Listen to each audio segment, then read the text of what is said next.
1절부터 16절까지 경외하는 마음으로 모두 일어서셔서 다 같이 공독하겠습니다. 천국 마치 품꾼을 얻어 포도원에 들여보내려고 이른 아침에 나간 집 주인과 같으니 그가 하루 한 데나리온씩 품꾼들과 약속하여 포도원에 들여보내고 제6시와 제9시에 또 나가 그와 같이 하고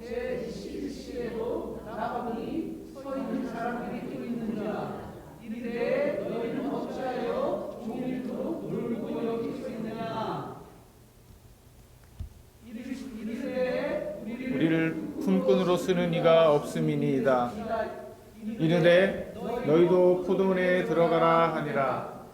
저물매 포도원 주인이 청지기에게 이르되 품꾼들을 불러 나중 온 자로부터 시작하여 먼저 온 자까지 삭슬 주라 하니 제11시에 온 자들이 와서 한 데나리온씩을 받거늘 먼저 온 자들이 와서 더 받을 줄 알았더니 그들도 한 데나리온씩 받은지라. 받은 후 집 주인을 원망하여 이르되 나중 온 이 사람들은 1시간밖에 일하지 아니하였거늘 그들을 종일 수고하며 더위를 견딘 우리와 같게 하였나이다. 주인이 그 중에 한 사람에게 대답하여 이르되 친구여 내가 내게 잘못한 것이 없노라. 내가 나와 한 데나리온의 약속을 하지 아니하였느냐. 내 것이나 가지고 가라. 나중에 온 이 사람에게 너와 같이 주는 것이 내 뜻이니라. 내 것을 가지고 내 뜻대로 할 것이 아니냐. 내가 선함으로 내가 악하게 보느냐.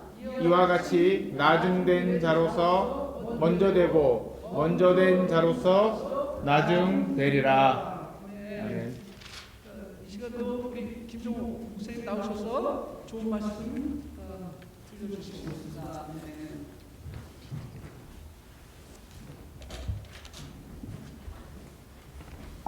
네, 여러분 반갑습니다. 이제는 한 달에 한 번씩 여러분들을 뵙게 되니까 아주 저는 기쁜데 여러분들은 어쩌실지 모르겠어요. 그렇죠? 요즘 시애틀 날씨가 참 좋지가 않은데 그래도 이렇게 커빙턴 쪽으로 오면 공기가 그래도 좋아요. 그래서 여러분들은 좋은 곳에서 하나님을 예배하는 그런 분들인 것을 이렇게 보게 됩니다. 팬데믹이 어느 정도 이제 우리 일상화가 되면서 여행을 떠나는 사람들이 점점 많이 이렇게 늘어나게 되는데 저도 이제 팬데믹 기간에 비행기를 좀 타본 것이 몇 번 있고 금년에도 이제 비행기를 타본 적이 있는데 비행기를 탈 때마다 좀 우리가 쉽게 볼 수 있는 풍경이 하나가 있어요. 비행기를 탈 때마다 사람들이 좀 이런 것이 있는데 좀 빨리 타고자 하는 그런 바람이 있어요. 그죠? 비행기를 빨리 타고자 하는 그런 바람. 그리고 그런 사람들의 그 심리를 비행기 회사들은 잘 알기 때문에 돈을 조금 더 주고 그러면 빨리 탈 수 있다라고 하는 프라이드 그 라인까지 해가지고는 사람들을 먼저 타게끔 하려고 하는 그런 어떤 그런 비행기 회사들의 그런 마음들이 있습니다. 근데 여러분들 한번 생각해 보세요. 비행기 빨리 타면은 빨리 도착합니까? 아니죠. 비행기 빨리 타면 더 오래 앉아 있어야 돼요. 물론 짐이 많았을 때 짐을 먼저 올려놓을 수 있는 그런 특권은 주어질 수 있지만 내가 비행기를 빨리 타고 해서 내가 빨리 도착하고 늦게 탔다고 해서 늦게 도착하는 건 아닙니다.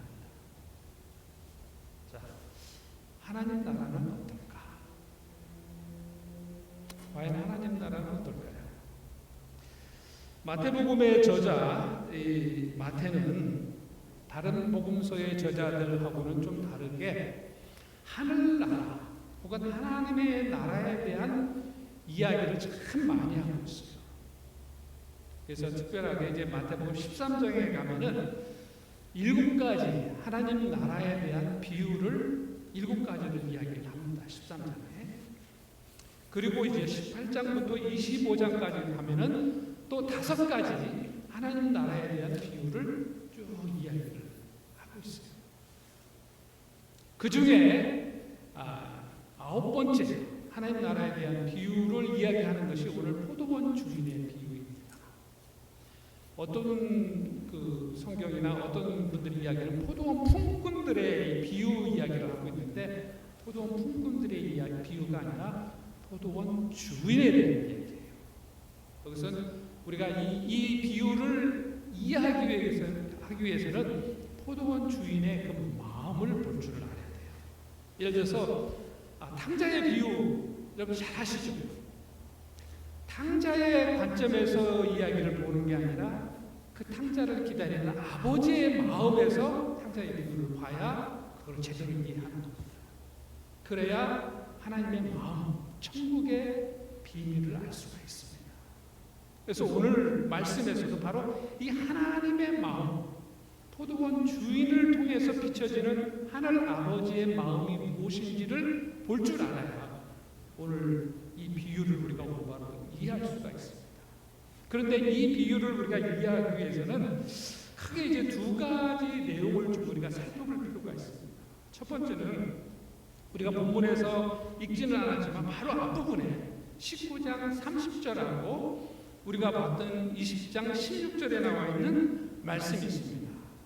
비슷한 내용, 같은 이야기를 하고 있는데 먼저 된 자로서 나중되고 나중된 자로서 먼저 될 자가 있을 것이다. 19장 30절에 이야기했습니다. 20장 16절에서는 그 순서를 바꿨어요. 나중된 자로서 먼저 되고 먼저 된 자로서 나중되리라. 같은 얘기를 지금 예수님이 순서만 바꿔서 이야기를 하고 있어요. 이게 도대체 무슨 얘기인지를 이해할 필요가 있어요. 또 하나는 바로 그 20장 이야기를 하게 되는 배경이 19장입니다. 왜 예수님께서 이 비유의 이야기를 하셨는지 이야기가 19장에서 어떤 사건들이 있었어요. 그 사건들 때문에 예수님이 바로 이 비유의 이야기를 해주십니다. 그 사건이 2가지가 나옵니다. 우리가 너무나 잘 아는 첫 번째는 부자 청년의 질문이 나옵니다. 부자 청년이 내가 영원한 생명, 영생을 얻으려면 무엇을 해야 됩니까? 하는 그런 질문을 던졌던 것이 19장입니다. 예수님이 내 가진 것을 모두 다 팔아서 가난한 자들에게 주고 너는 나를 따라라. 그런 대답을 해주시죠. 그러니까 그 부자가 재산이 많음으로 근심하면서 떠났다. 자, 그 얘기를 보고 난 후에 그 상황을 보고 난 후에 베드로가 예수님에게 또 질문을 합니다. 베드로의 질문이에요. 그러면 모든 것을 버리고 주를 따르는 예수님을 따르는 선생님을 따르는 우리가 받을 보상은 무엇입니까? 베드로가 질문을 던집니다. 그 질문을 받고 난 후에 예수님이 이야기를 하신 거예요. 나중된 자가 먼저 되고 먼저 된 자가 나중되리라. 그 얘기를 하시고 나서 20장에 포도원 주인의 이야기를 쭉 하시고 그 끝에 가서 나중된 자가 먼저 되고 먼저 된 자가 나중되리라. 이 이야기로 그 포도원 주인의 비유를 결론을 드립니다. 그래서 이 질문에 대한 그 해답으로 예수님이 주신 답이 포도원 주인의 이야기라고 합니다.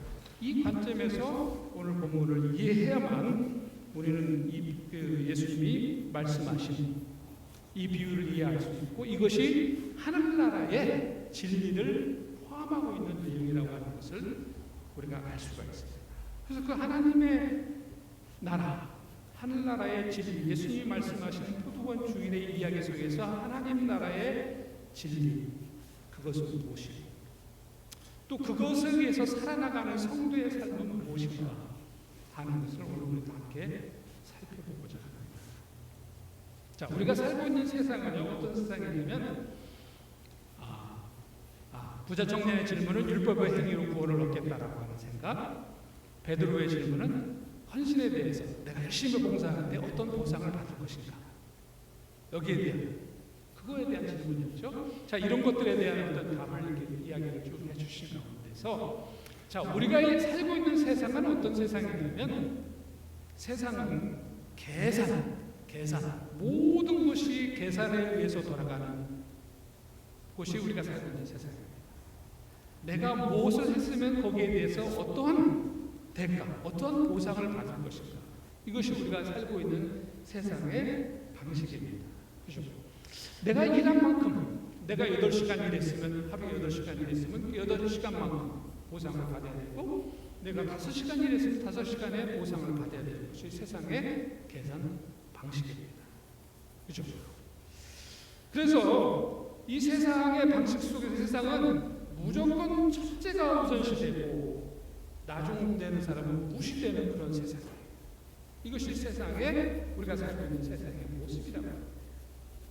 근데 예수님은 하나님 나라는 그러지 않다라고 하는 그 얘기를 합니다. 하나님은 노력의 대가가 아닌 하나님의 은혜로 움직이는 나라다. 그 얘기를 여기서 해주고, 그래서 포도원 주인의 관점에서 그 포도원 주인이 일하러 온 사람들을 어떻게 대하나, 그 대하는 그 모습 속에서 비춰지는 것은 한 가지, 포도원 주인의 마음 속에서 나타나는 것은 은혜라고 합니다. 바로 이것이 하늘 아버지의 마음이라고 합니다. 자, 세상에 사는 사람들은 세상에 있는 모든 사람들을 어떤 상대로 보냐면 경쟁 상대로 봅니다. 그렇죠? 경쟁 상대로 봐요. 세상에 있는 모든 사람들이 나의 경쟁자예요. 학교에서부터 심지어 교회도 서로를 향해서 경쟁 상대로 생각을 하고 있어요. 그렇지 않겠어요? 교회들이 일반적인 모든 교회들이 그렇게 생각을 하고 있어요. 일반적인 교회라고 그랬어요. 물론 이제 그러지 않는 교회들이 있어요. 내일 이제 주보에 보면 여러분들이 셰퍼드 모임을 여기서 하거든요. 이 지역에 있는 이제 목사님들이 같이 한 달에 한 번씩 모여서 서로 기도하고 격려해주는데 그 모임은 경쟁의 상대가 아닙니다. 서로를 격려해주는 모임, 서로를 세워주는 모임입니다. 서로를 위해서 기도하는 모임. 세상의 모든 교회가 그렇지는 않습니다. 오늘 포도원의 부름을 받은 사람들 중에 이른 아침에 부름을 받은 사람이 있어요. 그렇죠? 한낮에 부름을 받은 사람이 있어요. 마지막에 부름을 받은 사람이 있어요. 그런데 그 모든 사람을 대하는 포도원 주인의 자세는 무엇이었습니까? 모든 사람을 동일하게 똑같이 대해줍니다. 세상은 경쟁의 대상인데 포도원 주인으로 나타나는 것은 곧 하나님입니다. 하나님은 모든 사람을 경쟁의 대상으로 보는 게 아니라 하나님이 은혜로 대해야 될 대상으로 보십니다. 하나님이 우리를 경쟁의 대상으로 보신다고 하면, 이 사람과 이 사람을 경쟁의 대상으로 본다고 하면 얼마나 언페어하겠어요. 하나님이 나를 그렇게 만들어 놓고 차이를 두게 만약에 대한다고 하면서 얼마나 언페어하겠어요. 근데 하나님을 모든 사람을 은혜로 대해야 되는 대상으로 보신다.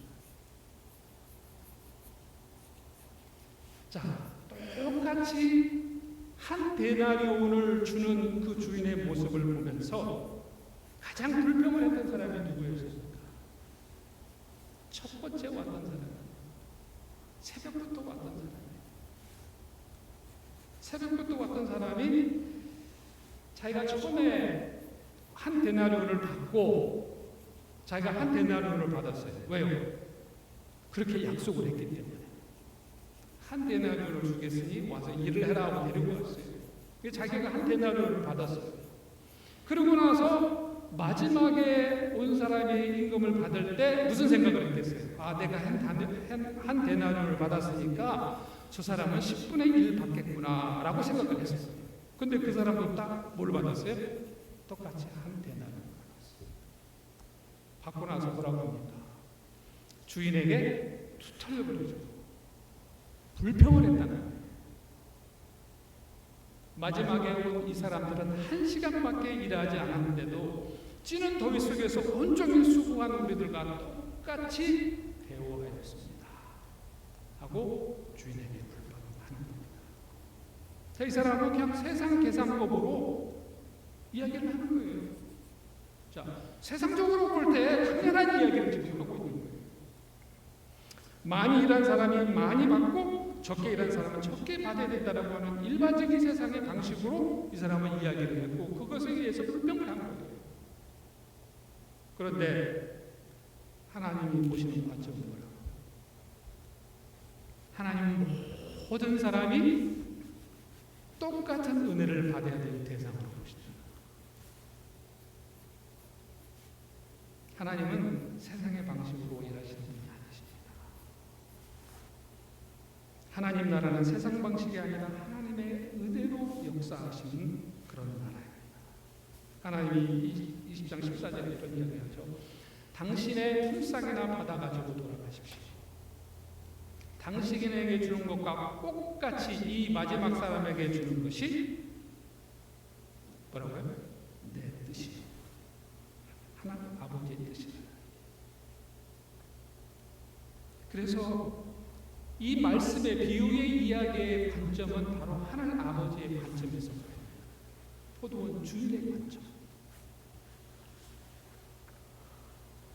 자, 1시간밖에 일하지 못한 사람하고 새벽부터 와서 땡볕에서 땀 흘리면서 죽도록 수고한 사람이 똑같은 한 데나리오를 받는 이 이야기 속에서 우리는 왜 이 주인이 이랬을까 하는 생각을 분명히 가지게 됩니다.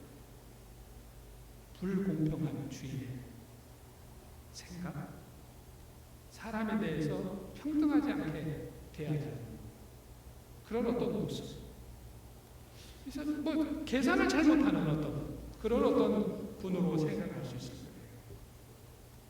자, 모든 사람을 무엇으로 대하는 것이 하나님이라고요? 모든 사람에 대해서 은혜로. 이 한 단어를 잊지 않으셔야 돼요. 모든 사람을 은혜로 대하는 것이 하늘나라의 법칙이에요. 그 사람의 능력이 있건 없건 얼마나 오래 일을 했느냐 안 했느냐 상관없습니다. 모든 사람을 똑같이 대하는 것이 하나님의 은혜의 법칙이다. 얼마나 얼굴이 잘났건 얼굴이 못나건 상관이 없습니다. 얼마나 머리가 많건 적건 상관이 없어요. 모든 사람에게 해와 비를 동일하게 주시는 분이 곧 하나님이시듯이 모든 사람에게 똑같은 은혜를 주시는 분이 하나님이시라고 합니다. 그 하나님의 은혜 때문에 우리가 죄에서 구원을 얻을 수가 있게 된 것이고 그 하나님의 은혜 때문에 우리가 하늘나라에 들어갈 수 있는 자격이 주어지는 것이고 그 하나님의 은혜 때문에 내가 작으나마 주의 일에 동참할 수 있게 됩니다. 그 하나님의 은혜가 아니라고 하면은 우리가 하늘나라의 상급도 얻을 수 없는 것이 우리의 연약한 존재라고 하는 사실. 오직 하나님의 은혜 때문에. 자, 그렇다면은 두 번째 우리가 배울 수 있는 진리는 무엇입니까? 자, 모든 것이 하나님의 은혜 때문이라고 한다고 하면은 우리가 가져야 될 두 번째 자세는 하나님 앞에서는 나의 공로를 내세우지 말라는 얘기입니다. 자, 이 이야기는 바로 베드로가 던졌던 질문입니다. 모든 것을 버리고 주님을 쫓은 우리는 무엇을 받겠습니까? 지금 그런 질문을 던졌잖아요. 하나님 앞에서 사람의 공로를 내세우지 말라. 자, 한번 생각해 보세요. 포도원 주인이 똑같이 대해주는, 베풀어 주는 주인에게 불평했던 이 사람들이 포도원에 와서 일하기 전에 어떤 상태에 있었습니까? 이 사람들이 어떤 상태에 있었습니까? 이 사람들은 하루하루 누군가가 자신들을 불러다가 일을 시켜야만 그날 먹고 살 수 있는 노동자였어요. 한 데나리온이라고 하는 것은 성경에서 노동자가 하루 일해서 하루 먹고 살 수 있는 임금입니다. 하루치 임금. 근데 이 사람들이 포도원에 나와서 그 불림을 받고 일하기 전에 일의 상태를 이야기하는 내용이 나옵니다. 3절과 7절에 똑같이 나옵니다. 장터에서 뭐하고 있었어요? 빈둥거리. 7절에 가서 나중에 또 주인이 나가보니까 아직도 빈둥거리며 있는 사람들이 있었다. 왜요? 일할 거리가 없었어요. 자, 일을 못하면 어떻게 됩니까? 돈을 못 벌죠. 돈을 못 벌면 어떻게 됩니까? 그날 먹을 양식. 불쌍한 처지입니다. 이 사람들은 할 일이 없이 서성거리면서 자기를 고용해 줄 사람만 눈 빠지게 기다리고 있는 그런 사람들.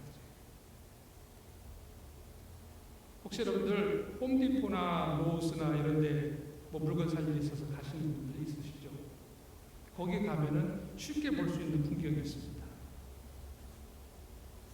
사람들의 얼굴 모습은 가려야죠. 그래서 제가 가려놨어요. 너무 쉽게 볼 수 있어요. 저희 집에서도 한두 번 어떤 일이 있어서 저런 분들을 이렇게 데려와서 이제 일을 부탁한 적이 있었는데 와서 누군가가 와서 데려다가 일을 맡게 해봐. 일을 할 수 있는 사람들.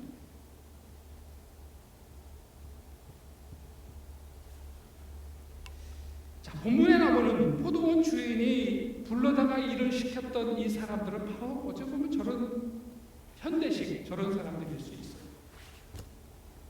누군가가 자신의 일꾼으로 써주지 않는 먹을 양식을 구할 수 없는 사람. 그런데 자신들을 불러다가 일을 맡기고 한 데나리온의 임금을 준 그 주인을 향해서 불평합니다. 그러면서 내가 이만큼 일했는데 왜 이렇게 불평하는 그런 모습, 자신의 공로를 내세우는 모습입니다. 우리는 어떨 것 같아요? 우리는 어떨 것 같아요? 우리가 주님을 알기 전에 우리는 어떤 모습이었어요?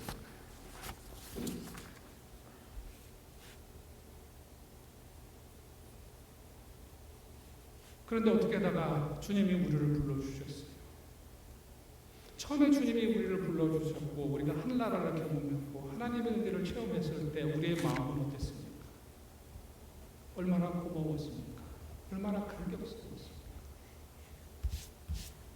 그런데 지금은 어떻습니까?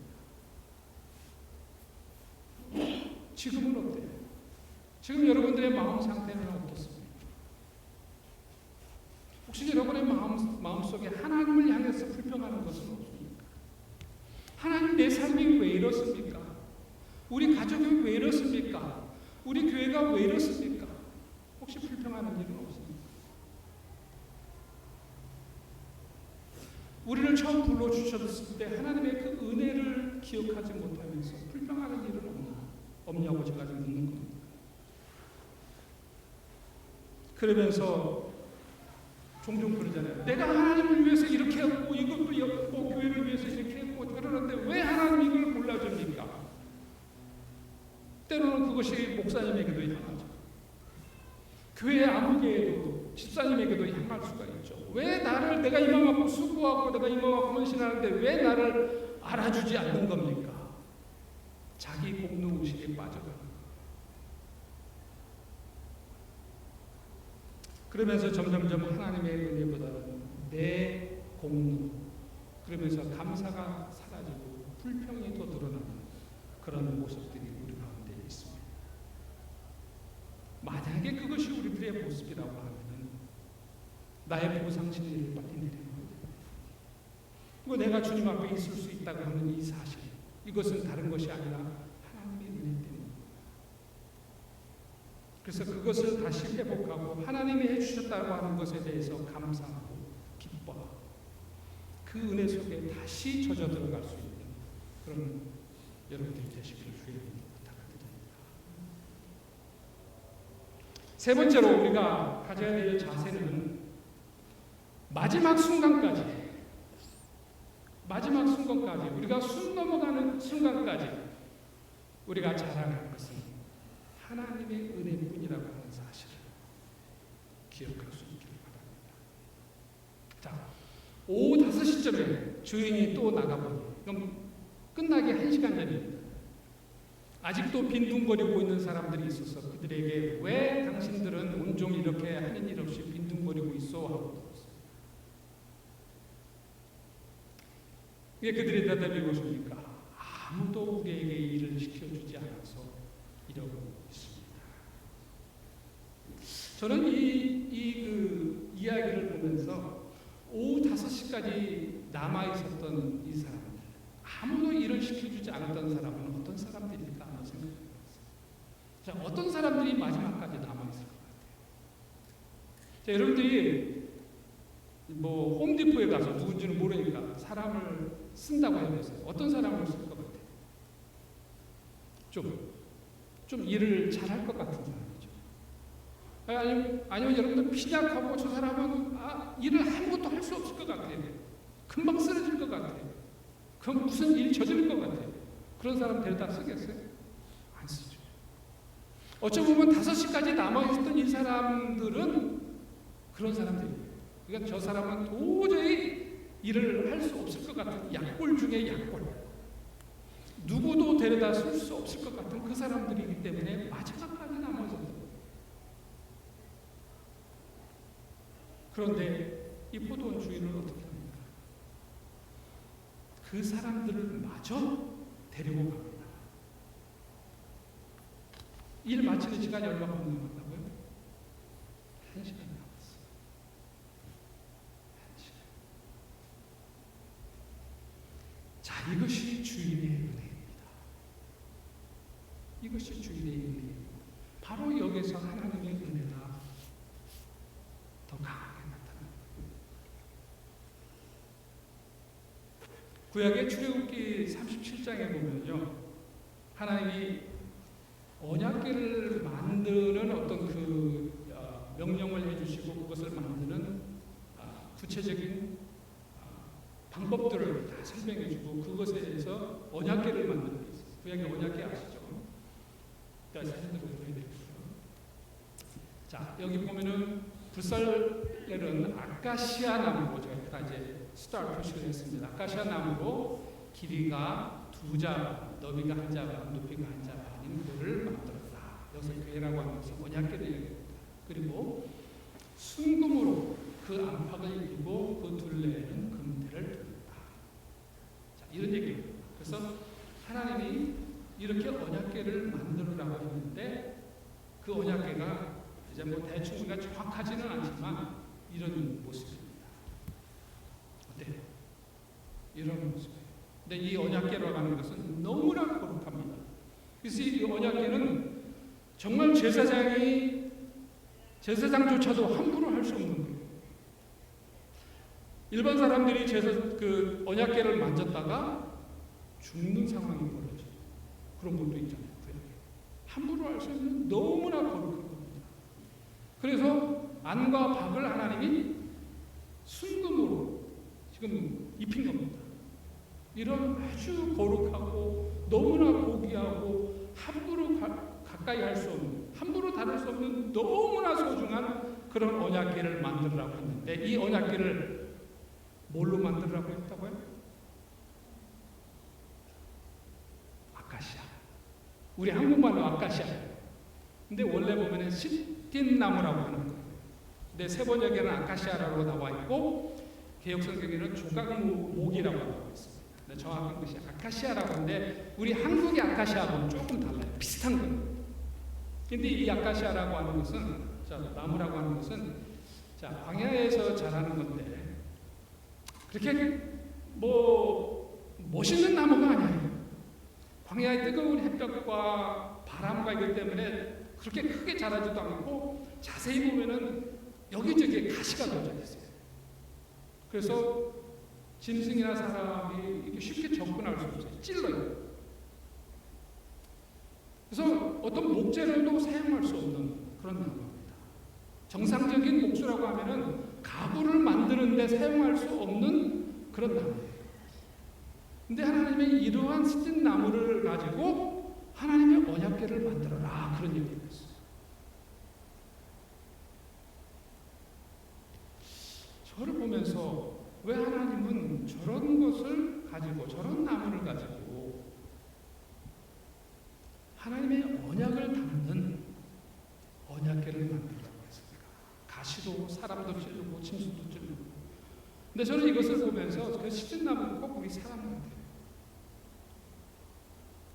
쓰잘데없고 서로 상처만 주는, 가시도 친 것처럼 상처만 주는 그런 우리 존재들인데, 이런 것으로 조각조각 연결해가지고는 언약궤를 만들어서 그냥 쓰지 않고, 하나님이 뭐라고 했습니까? 순금으로 안과 겉을 다 도배를 합니다. 그래서 그냥 보면은 이게 그런 나무줄. 자, 하나님이 저와 여러분 별로 볼품이 없어요. 누구도 선택할 것 같지 않아요. 가시처럼 이 사람 저 사람에게 상처만 줄 수 있는 그런 우리 존재들을 택하셔가지고 어떻게 했습니까? 그냥 놔둔 게 아니에요. 예수님의 보혈로 감싸주셨어요. 그리고 우리 안에 뭐를 담았습니까? 하나님의 새 언약을 담아주셨어요. 바로 이 스틴나무라고 하는 것은 그러한 것을 우리에게 상징적으로 보여줘요.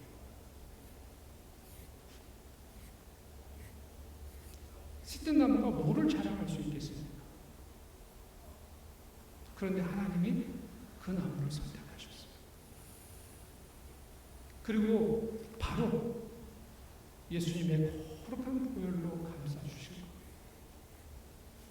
우리가 하나님 앞에 설 수 있는 것은 나 때문이 아닙니다. 예수님 보혈 때문에 설 수 있는 거죠. 근데 우리가 하나님 앞에 뭐를 자랑할 수가 있겠어요? 하나님 앞에 뭐를 드러낼 수가 있겠어요? 우리가 무엇을 한다고 해서 그걸 가지고 내가 이만큼 했으니까 하나님 나를 무엇을 해줄 수 있겠습니까? 하고 하나님 앞에 보상을 해달라고 할 수가 있겠어요?